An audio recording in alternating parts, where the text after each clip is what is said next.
There was a big boxing fight on Saturday. It was at the MGM Grand.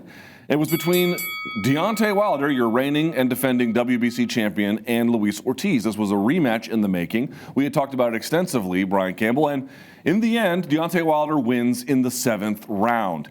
Here's the interesting part about it, however, Brian, as you well know. He was losing every minute of that fight, essentially. There was maybe, and when I say maybe, I do mean maybe, one round you could give. I had it 6-0 straight up. That's exactly how I had it too. I saw one place bad left hook. I think Scott Chris, the bad left hook, had it 59, whatever the 59, I forget what the math is on this one. Yeah, you want to float around to Wilder, okay, but this was one-sided. This was a one-sided event. I did it on Dissected. You can just see how much better of a boxer Luis Ortiz was, but in the end, it just didn't matter, Brian. One shot, a right hand from Wilder puts him down.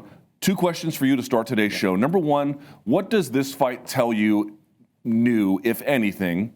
And secondly, where do we rank Deontay Wilder all time in terms of power punching? The questions are almost connected in a way because this guy, you can say it without any form of hyperbole or asterisk next to it, he has legendary power. We're watching the making of a special and unique career. The difference in the first fight, I told you in the preview coming in, was conditioning. What did we see from Luis Ortiz the second time? Came in ripped, came in ready. He has no excuses to make after this loss. He was winning 6-0 on my card. He looked like he was en route to potentially, should this have gone the distance, having a legitimate claim. No scorecard issues this time around. All 3 judges had him comfortably ahead at the time of stoppage. And yet, just like Wilder said after the fight, he said this quote many times, they have to be perfect for 12 rounds. I have to be perfect for 2 seconds. And it's insane how unique and special of a fighter he is. He has legendary power. Is it better than Sonny Liston's, Mike Tyson's, Ernie Shaver's? Really hard to really sort of pick that out. But the difference, I think, between him and some of these legendary heavyweights, right? We've seen guys like Rocky Marciano rally against Jersey Joe Walcott for a dramatic knockout, George Foreman against Michael Moorer. But those are sort of aberrations in their career. Yet Wilder is consistently doing that every single fight, almost to the point of strategy. He's a lot smarter than we realize. He's not going out there and getting a lucky punch. He's downloading information the same way a Floyd Mayweather would and using that later. Not the same IQ, not the same style. Okay. But my point is, he's doing the things he needs to do to win the fight, which is he's not worried about the scorecards. He knows he's in better shape than you, and he's going to sort of wait into that second half if he doesn't catch you early. And wait till you wear down. And a little spoiler alert, Professor Salt and Pepper really did a good job this week on Dissected, sort of breaking that down. And the reason why I say he's so unique and special is this. He's not Ali or Frazier or Tyson or Bo or Holyfield, and he's never going to be.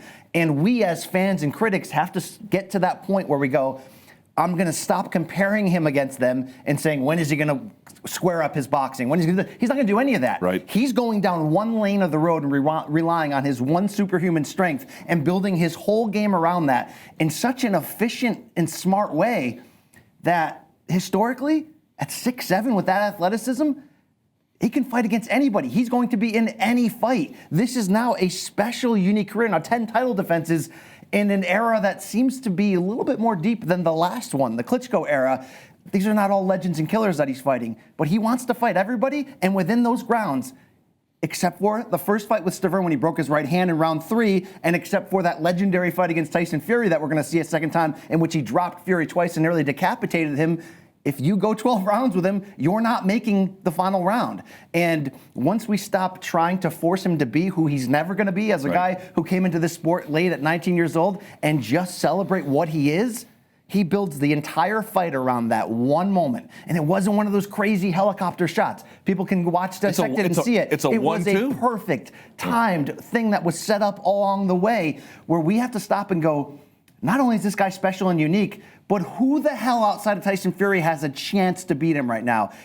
Every time he goes in there, it's must-see TV, and he delivers the damn boom. I hope, Luke, and we can talk about Wilder Fury 2, which will happen February 22nd, and talk about what it can do and be big. I hope that this fight with the ESPN and Fox connection coming together for a joint network pay-per-view can push Wilder's brand to a level where it deserves to be. Because what else would you want in a Renaissance heavyweight division than to have the main guy, the guy who's probably the best of them all, although let's give Fury a chance to prove that in the second fight, be charismatic, be coming out during fight week and being like, yeah, I'm going to kill a man one day in the ring and make crazy comments that make headlines, come out there with a eyes wide shut mask and all this wild stuff, and then knock suckers out. Yep. This is exactly who we want. This is exactly who we need. And I've never been a big Wilder cheerleader from day one, but at this point, if you are a critic, what leg are you standing on? I don't know. I don't know what they're going to say anymore about this guy. You know what's so funny to me? It's like people keep waiting for the party trick to not work. And we're nearly 50 fights into his career, and it just keeps working. Now, you can argue that Tyson Fury maybe should have won the first fight. In fact, I think he kind of did. He won the fight. Let's be honest. He got screwed. Yeah, I thought he did so too. But at the same time, the dynamism of that punch and how it changed the fight and what the intrigue it sends for the rematch is simply undeniable. I mean, here's the reality. You kind of know what's going to happen against Tyson Fury. He's going to outbox Deontay Wilder. There's just no question about it. But to your point, in the tiniest of windows, when your defense is just a little bit, not even bad, just a little bit lazy, a little bit complacent, which fighters do time to time, including elite ones, he'll just send you into the land of wind and ghost. It's wild, and I think you're right about the expectations. He's never, like, you looked at this fight, dude, Ortiz was the better boxer, not by a little bit, by a lot. Well, not just that, Luke. Just to pause you real quick. Tell me after that performance that Ortiz isn't at worst the third best heavyweight in the game right now. I would favor him against Joshua Ruiz, almost anyone else. I don't know. Look at that performance up to that point of that. I don't know where I would put Ortiz, but to your point, I'd be curious to see those matchups, and there might be some surprises there along the way. He's certainly a very talented guy. He was and winning yet that fight Wilder has 2 KOs over this guy now. It's unbelievable, and this one cleaner than the last. Now, there was some dispute about the ending, but the point about it is, look, he's not going to be the guy that wows you with the footwork. He's not going to be the guy that wows you with his angles or his incredible use of the jab or whatever, except in little tiny spots. And then those spots combined with the nuclear power of his right hand, it is simply you were just on the seat, edge of your seat waiting. Is this going to be the punch? Is the next one going to be the punch? And the reality is he keeps delivering from the moment he does the media to his walkout with his crazy get-ups to his fight. And that fight kind of sucked up until it didn't. But in the end, did you get what you want if you were a fight fan? You did. Yeah, was it boring the whole time? No, it's dramatic, edge of your seat, but it's my point. Waiting for that moment. If you paid money for Deontay Wilder, does he deliver for you? Every time. Every time he does.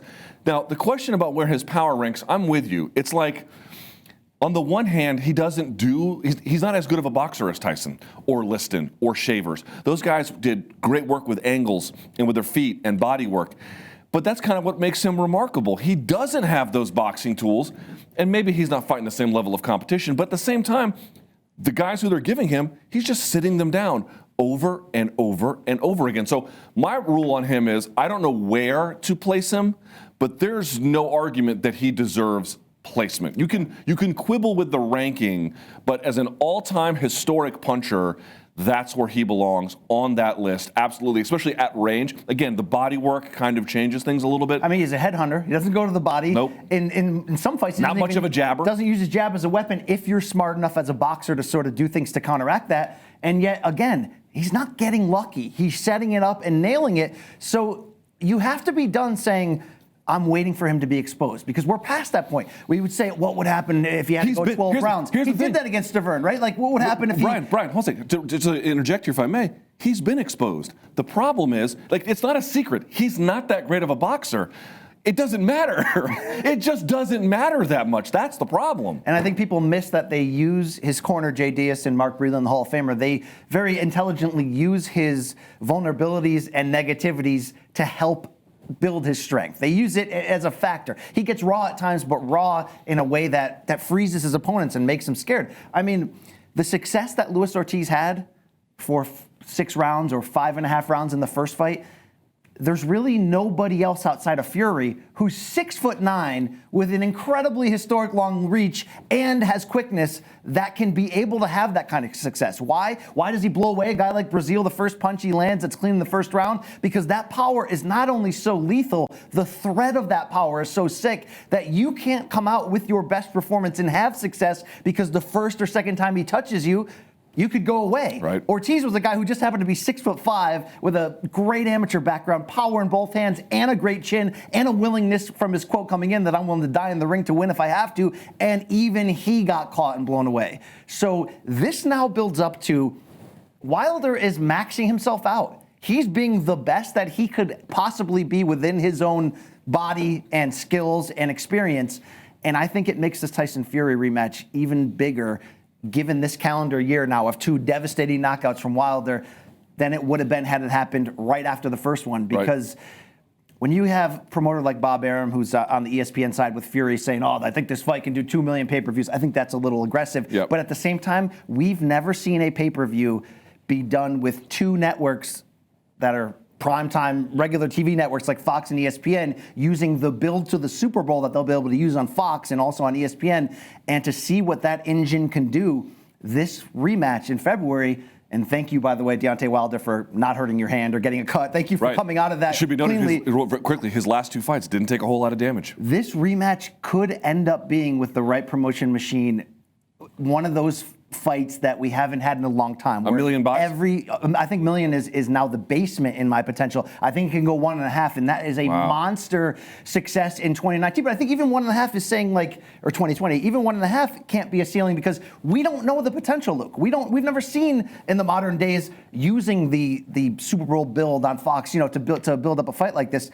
It's interesting, the potential of this fight, and I love what it's doing for the damn heavyweight division. You remember what it's like growing up as a kid in the 90s. Yeah, of course. I say this story all the time, but after Bo Holyfield won, what would you do? You'd turn on SportsCenter and you'd get a half hour on site to lead off the show of Bernstein and of Charlie Steiner giving you all it was the biggest story in sports, and sometimes even more than sports, when you would have these heavyweight title fights. And once again, I'm not telling you that Fury, Wilder, Joshua Ruiz, and Ortiz are as good as the 70s or 90s crop that we had, the 2 best eras in heavyweight history, but they're pretty damn fun. They make must-see fights. They come to win. This era, this Renaissance section in history that we're going through, we're getting there. This Wilder Fury 2 could be that monster fight that pulls everybody back in. And it's such an easy sell for all the reasons you mentioned. These 2 guys are at the peak of their game. There's the lineal title belt thing going on versus WBC. But on top of that, American versus Englishman. I'm sorry, this is a relevant factor in boxing, white versus black. It's not about that, but I'm saying there's this contrast of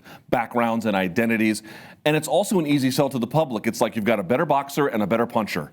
And I don't know what's going to happen, but they both have the kryptonite for each other. That's exactly that right. No one else can produce. That's exactly right. And you've seen them enact it before to that very controversial draw. So it's a rematch. You can draw upon that controversy. It's the easiest sell in boxing for a heavyweight fight in some time. The last thing I'd say about it is, and I mentioned this on Dissected, I'm not comparing their 2 games in any real capacity other than to say the following.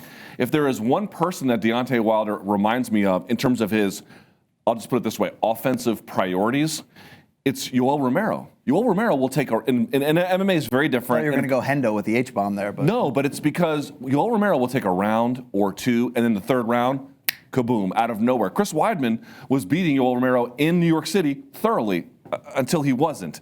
And you see that, again, Luke Rockhold was kind of winning that one pretty cleanly until he wasn't. He has this ability to have these 3rd round, out of nowhere, explosive moments. And again, of course, he had that pedigree in wrestling.